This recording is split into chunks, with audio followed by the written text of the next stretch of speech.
안녕하세요. 파인만입니다.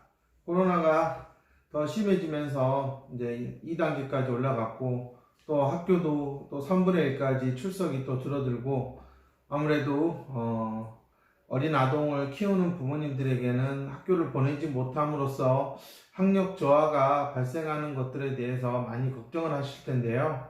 특히 어린 장애 아동을 키우는 부모님들 입장에서는 어쨌든 학교라는 곳이 학력에도 도움이 되지만 또래 관계에도 상당히 중요한 경험을 제공하는 장소이기 때문에 아무래도 올해만큼은 초등 저학년 1, 2, 3학년 애들이 실질적으로 학교에서 친구들과 어울려서 보내는 시간이 작다 보니 아무래도 부모님들이 걱정하는 대로 내년에 과연 코로나가 사라지고 학교에 정상적으로 매일 학교를 등교했을 때 과연 친구들과 원만하게 잘 지낼 수 있을까 걱정을 많이 할 것입니다. 근데 그것보다도 더 1차적으로 걱정이 되는 부분은 어쨌든 이 온라인 수업만으로 아이들이 따라가기에는 정상 아동들도 사실상 온라인 수업을 제대로 보지 않고 있기 때문에 장애아동들에게 온라인 수업을 따라가게 하고 그거를 학력을 향상시키는데 활용한다는 것은 분명히 한계가 있고요. 이거는 앞으로도 이제 많은 연구가 필요한 부분이고 정부에서도 어린 장애아동들에게는 과연 어떠한 교육을 시켜줘야 될까 하는 부분에 대해서 좀 많은 고민을 해야 되지 않을까 하는 생각이 듭니다. 근데 제가 어제도 한 아버님한테 상담 전화를 받았는데요. 특히 이제 이 경계선 지능 아이들 70대 후반에서 좀 이렇게 지능 지수가 70대 후반인 그런 상황에서 오르락 말락하고 뭔가 될 것 같은데 뭔가 뚫려지지 않는 그런 뭔가 꽉 막힌 듯한 느낌을 가진 부모님들, 아무래도 그 아이가 지능이 70대 후반이라고 하는 것은 어쨌든 현재 이 시점에서 향후 3년간 얼마나 중점적으로 아이가 뇌를 사용해서 자신의 어떤 사고력을 끌어올릴 수 있느냐가 사실상 관건이에요. 그렇지 않으면 분명히 이제 학년이 올라가면 올라갈수록 보다 현실적인 그런 학습에서의 문제들이 이제 드러날 수밖에 없습니다. 아무래도 이제 부모님들이 정기적으로 지능 검사를 하다 보면 아무래도 그 결과를 가지고 이제 몇 달씩 고민을 하시거든요. 과연 이게 뭐가 문제일까? 이제 그러다 보면 이게 단편적으로, 무슨 소위 항목에서, 검사 하위 항목에서 어떤 걸 했는데 얘가 안 좋더라. 그러면 이제 그것을 열심히 시킨다는 거예요. 이제 그게 이제 실질적으로 많은 치료센터들에서 인지치료니, 언어치료니, 이런 놀이치료니, 이런 모든 선생님들이 그 검사 결과지를 보면 무슨 항목이 났네? 그거는 뭘 갖고 하는 거지? 그러면 그것만 죽어라고 시키는 거죠. 그러니까 어제 아버님 같은 경우도 다른 거는 모르겠는데 수계산이 너무 낮게 나왔다. 그래서 이 어머님하고 집에서 서로 번갈아 가면서 열심히 연산을 시키는데 이게 연산을 암산이 안 된다. 보수 개념이 없다. 다들 알고 계시면서도 열심히 그것을 시키고 있다는 거예요. 근데 이제 안타까운 부분은 센터에 가서도 실질적으로 하고 있는 게 계속 연산 연습을 안 틀리고 하는 그것만 배운다는 거죠. 그래서 제가 어제 아버님한테도 아마 그렇게 한다고 해서 아이가 모든 수를 정확하게 알고 더할 수는 없을 겁니다. 뺄 수도 없을 거고요.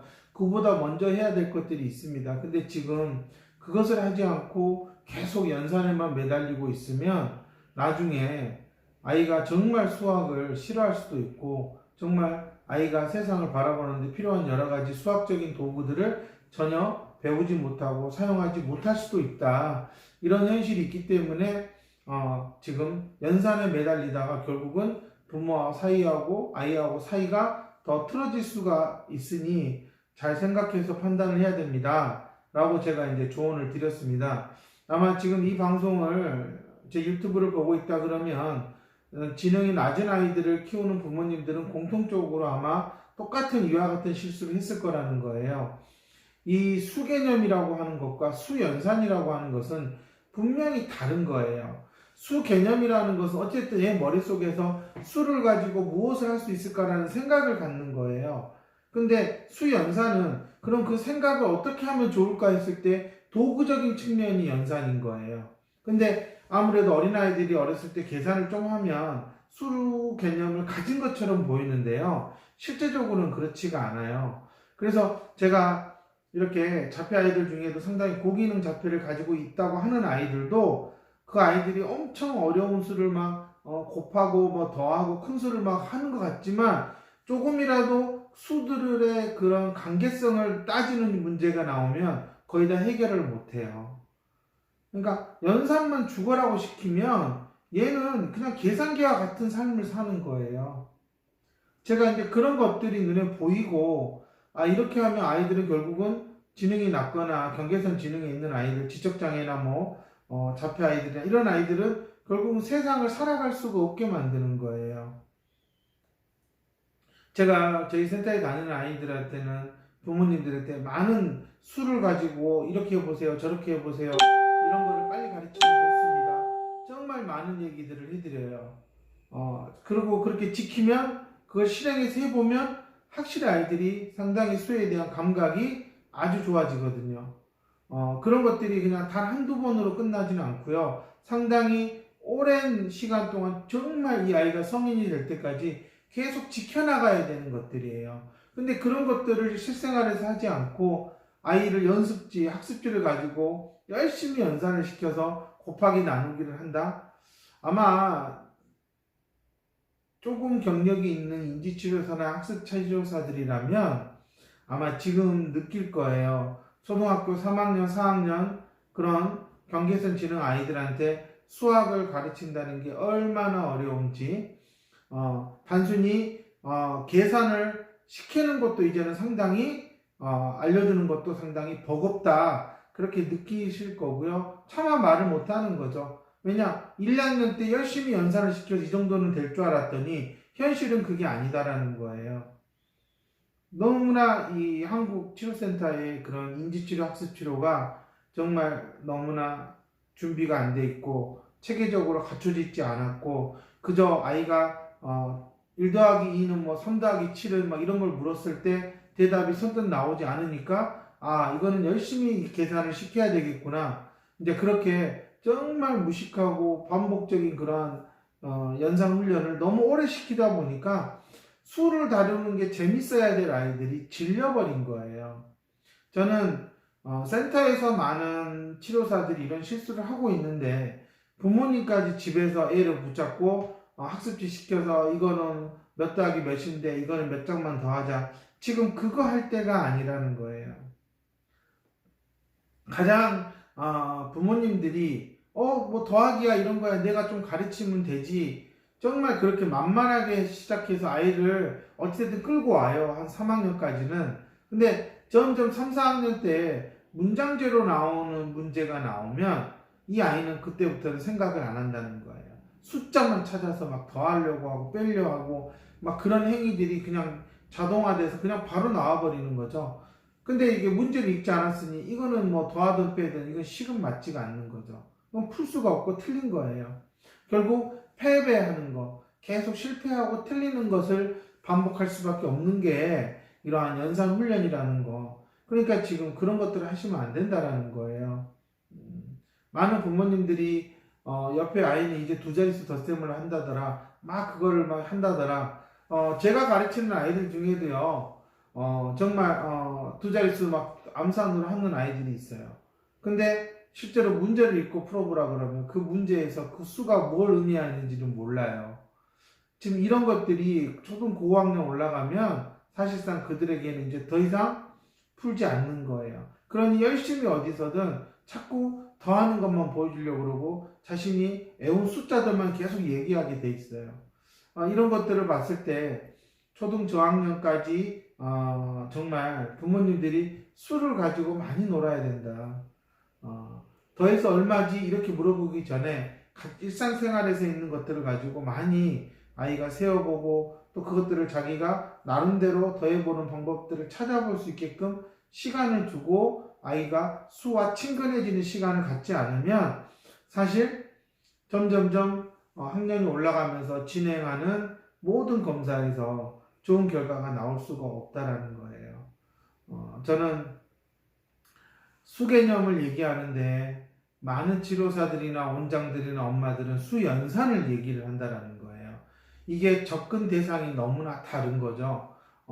수연산은요, 몇 번만 제대로 개념적인 이해만 되면 얼마든지 아이들이 쉽게 할 수가 있어요. 근데 지금 전부 다 숫자만 가지고 열심히 자리 바꿔가면서 더하는 것만 가르치고 있는 거예요. 이게 이제 흔히 말하면 열심히 했음에도 불구하고 실질적으로 효과를 보여주지 못하는 가장 결정적인 실수들이다. 저는 경계선 지능 이하 아동을 키우는 부모님들은 정말 학습지 던져놓고요. 정말 아이하고 집에 있는 장난감 가지고 수를 가지고 다루는 연습을 많이 했으면 좋겠다라는 거예요. 아마 이미 고학년이 돼버린 경계선 지능 아동이나 그 다음에 고기능 자폐 아동을 키우는 부모님들은 제가 무슨 말을 하는지 아실 거예요. 이게 더한다고 다 좋을 일이 아니고 뺄 수 있다고 해서 다 좋을 일이 아니다. 실생활에서는 전혀 쓰지 못한다라는 거. 그러니까 이거를 어떻게 계속 일상생활과 연결시켜 나갈 수 있느냐를 길게 내다보고 가야 된다라는 게 제가 부탁드리고 싶은 말씀입니다. 많은 치료센터에서 치료사들이 열심히 연산을 가르쳐요. 지금은 연산을 가르치는 시대가 아니에요. 그렇게 해가지고는요, 이 아이는 경계선 지능의 아이들은요, 결국은 고학년이 되면요, 도움반이나 특수반으로 가야 될 수밖에 없어요. 왜냐? 일반 아이들이 다루는 그런 수개념을 모르기 때문에 확실히 이 아이들은 수업 시간에 적응을 하기 어려워요. 그럼 그때부터 점점 분리되는 삶을 살아야 되는 거예요. 하지만 이게 70대 후반이나 80대 초반에 있는 아이들이라면 정말 초기에 잘 수개념을 갖게 하면 얼마든지 일반 학급에서 아주 뛰어나지 못하더라도 따라갈 수 있을 정도는 가능하다라는 거예요. 현실적으로는 가능한데 그렇게 지금 시대는 바뀌어가고 있는데 치료센터에서는 불가능하다고 얘기하고 학교에서도 불가능하다고 얘기하는 거예요.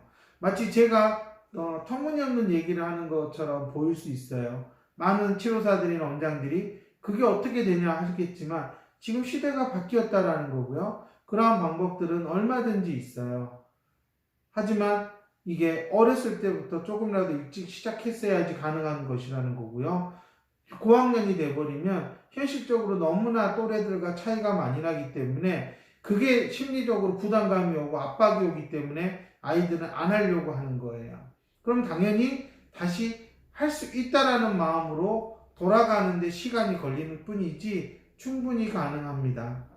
저는 이런 점에서 제가 어린아이들 대상으로 여러 가지 도구지를 만들고 교구를 만드는 목적이에요. 더 쉽게 갈 수 있는 길이다. 무한반복은 답이 아니다. 저는 이런 것들을 다시 한번 말씀드리고 싶고요. 제발 부모님들 연산으로 아이를 들들 볶지 마시고요. 그것 가지고 관계가 악화되면요. 부모가 가르쳐 줄 수 있는 많은 것들을 제대로 가르쳐 줄 수가 없습니다. 그러한 점을 잘 생각해 보시고 앞으로도 이 아이에게 꼭 필요한 것들만 해주셔야지 모든 것들을 다 일일이 가르치려고 하지는 말았으면 하는 게 제 부탁입니다. 감사합니다.